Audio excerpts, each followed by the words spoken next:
इस तस्वीर में कितने भगवान नित्यानंद हैं। यह कोई एडिटेड फोटो नहीं है, यह कोई डिजिटल ट्रिक नहीं है, यह एक असली पुरानी ब्लैक एंड व्हाइट फोटोग्राफ जो दशकों पहले खींची गई थी। अब ध्यान से देखिए, सामने है भगवान नित्यानंद और पीछे, एकदम पीछे, लगभग वैसी ही एक और आकृति। जब यह फोटो भक्तों के ग्रुप में शेयर हुई तो एक सवाल उठा जिसका जवाब आज तक नहीं मिला। शायद वह कोई और व्यक्ति है जो उनके जैसा दिखता हो, शायद कैमरे का कोई इफेक्ट हो, लेकिन शायद यह उस रहस्य की एक झलक है जिसे उनके सैकड़ों भक्तों ने अपनी आंखों से जिया। आज हम बात करेंगे उन 4 घटनाओं की जो डॉक्यूमेंटेड हैं, जिनके सोर्सेज हैं कि जब भगवान नित्यानंद एक साथ 2 जगह प्रकट हुए। भगवान नित्यानंद, जिन्हें प्यार से देवा, स्वामी, बाबा या बड़े बाबा कहा जाता था, 20वीं सदी के उन महान संतों में से एक थे जिनका पूरा जीवन एक अनसुलझा रहस्य था। न कोई जाना हुआ जन्म स्थान, न कोई निश्चित उम्र, न कोई घोषित गुरु। एक बार किसी ने पूछा, आप कौन हैं? तो उन्होंने कहा, मैं हर वस्तु में हूं और मेरे आसपास कोई भी ऐसी चीज नहीं जिसमें मैं खुद को नहीं देखता। वो गणेशपुरी में रहते थे, महाराष्ट्र के एक छोटे से गांव में, लेकिन उनके भक्त पूरे देश में और देश के बाहर भी थे। हम जिस घटना की चर्चा कर रहे हैं इसको बाइलोकेशन कहा जाता है आधुनिक भाषा में, यानी एक ही समय में 2 अलग अलग जगहों पर मौजूद होना। ईसाई परंपरा में पैड्रे पियो, सैन फ्रांसिस जेवियर, इन संतों के बारे में भी ऐसी गवाहियां इतिहास में दर्ज हैं। लेकिन बाबा के मामले में ये कोई किंवदंती नहीं थी, ये अलग अलग लोगों के, अलग अलग देशों के, अलग अलग धर्मों के प्रत्यक्ष अनुभव हैं। तो सुनिए एक एक करके। पहला किस्सा है माधव हेगड़े का, जिन्हें बड़े बाबा प्यार से इंजीनियर हेगड़े कहते थे। वो बाबा के बहुत पुराने और समर्पित भक्त थे। ब्रिटिश राज का जमाना था, इंडिया अभी आज़ाद नहीं हुआ था। हेगड़े मुंबई के मझगांव डॉक में एक छोटी सी अप्रेंटिस जॉब करते थे, थोड़े से पैसों के लिए। एक बार गणेशपुरी आए तो बाबा ने पूछा। बाबा का अंदाज थोड़ा कड़क होता था, लेकिन दिल में वो बहुत नरम होते थे और हमेशा अपने भक्तों की चिंता करते रहते थे। तो बाबा ने पूछा, क्या कर रहे हो आजकल? तो हेगड़े ने कहा, छोटी सी जॉब है, कुछ रुपए मिलते हैं। बाबा भड़क गए, मूर्ख, क्या इसीलिए आए थे? यूके की बेविन बॉयज ट्रेनिंग स्कीम का इश्तहार नहीं पढ़ा? हेगड़े चौंक गए। गणेशपुरी में उन दिनों अखबार तक आते नहीं थे और बाबा लंदन के एक स्पेसिफिक ट्रेनिंग स्कीम का नाम ले रहे थे। हेगड़े ने कहा, बाबा मैं इसके लायक नहीं हूं, यह स्कीम सिर्फ महाराष्ट्र के लोगों के लिए है, मैं तो कर्नाटक से हूं। बाबा फिर गुस्से में आए और झिड़क कर बोले, नकारात्मक क्यों सोचते हो, जाओ और अप्लाई करो। हेगड़े डरते डरते गए, मेडिकल में फेल हो गए, वापस बाबा के पास आए। बाबा ने फिर नाराज होकर कहा, क्या उस डॉक्टर का कोई हेड नहीं है, कोई सुपीरियर नहीं है? सीधे उसके पास जाओ। हेगड़े गए, सीनियर मेडिकल ऑफिसर ने उन्हें देखा, इतना मजबूत, इतना तंदुरुस्त जवान, और रिपोर्ट देखकर हैरान रह गया। उसने जूनियर डॉक्टर को बुलाया, फटकारा और हेगड़े सेलेक्ट हो गए। इसके बाद लंदन ट्रेनिंग के लिए पहुंचे। लेकिन असली घटना यहीं हुई। उस समय माधव हेगड़े की उम्र 20 साल के आसपास थी। वे लंबे, तंदुरुस्त, हंसमुख नौजवान थे। एक ठंडी सर्दी की रात में हेगड़े ऐसे मोड़ पर पहुंच गए जहां एक गलत कदम उनकी पूरी ट्रेनिंग और पूरी जिंदगी बर्बाद कर सकता था। उसी पल बाबा प्रकट हुए, लंदन में, नरसिम्हा अवतार की तरह, क्रोधित, भयावह रूप में। उन्होंने ललकार कर माधव हेगड़े को कहा, क्या तुम्हारे माँ बाप को पता है तुम यहाँ क्या कर रहे हो? मैंने तुम्हें यहाँ पढ़ने भेजा था, इसके लिए नहीं। वो पल इतना भयावह था कि उनके दोस्त भी डरकर भाग गए। बाहर बर्फ गिर रही थी।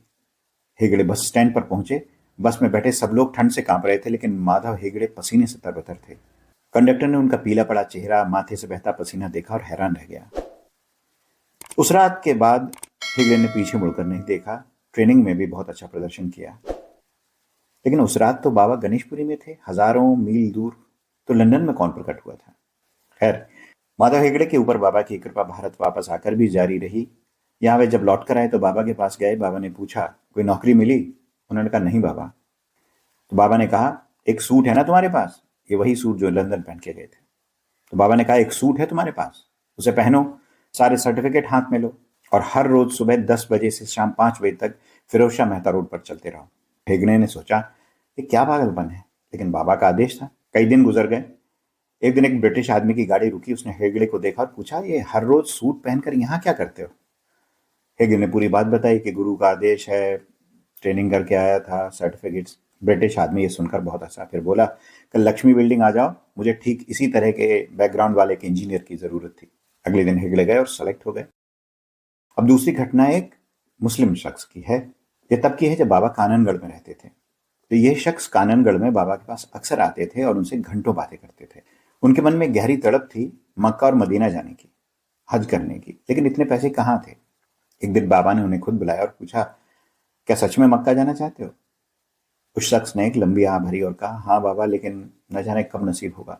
बाबा मुस्कुराए, बोले, क्या सिर्फ चाहत काफी है? पैसे भी तो चाहिए। और उन्होंने अपनी लंगोटी से पैसे निकाले और उस मुस्लिम शख्स को दे दिए। न एक पैसा कम, न एक पैसा ज्यादा, पूरी यात्रा का एग्जैक्ट खर्चा। उस शख्स की आंखें भर आईं और मक्का के लिए निकल पड़े।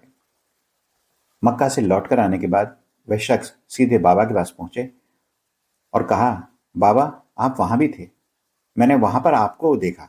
तो उस पल उस मुस्लिम शख्स को ये समझ आया कि भगवान नित्यानंद परम शक्ति में कोई भेद नहीं है, और वो मुस्लिम शख्स अपनी अंतिम सांस तक भगवान नित्यानंद का भक्त रहा। यह घटना स्वामी विजयानंद की किताब अवधूत भगवान नित्यानंद में दर्ज हुई है। और इसी तरह माधव हेगड़े की जो लंदन वाली कथा थी, वह श्री गोपाल कृष्ण शेनॉय जी ने एक पॉडकास्ट में कही। उसका लिंक नीचे डिस्क्रिप्शन में है। तो एक हिंदू संत एक मुसलमान की हज की तड़प पूरी करते हैं और मक्का में भी प्रकट होते हैं। तो इस तरह भगवान नित्यानंद किसी एक धर्म के नहीं थे। अब तीसरी घटना एक महिला भक्त की, जो अपने छोटे से बच्चे को गोद में लेकर एक सेवक के साथ रात के अंधेरे में कान्हनगढ़ आश्रम जा रही थी। ये महिला भक्त गोपाल कृष्ण शेनॉय जी की बुआ थी। उन दिनों आश्रम के आसपास बिजली नहीं थी, घुप अंधेरा था और आश्रम के पास एक तालाब था। अंधेरे में उन्हें वो तालाब दिखा नहीं और वो बच्चे को गोद में लिए सीधे तालाब में जा गिरी। उनका सेवक आगे निकल चुका था, चारों तरफ अंधेरा था और वहां कोई नहीं था।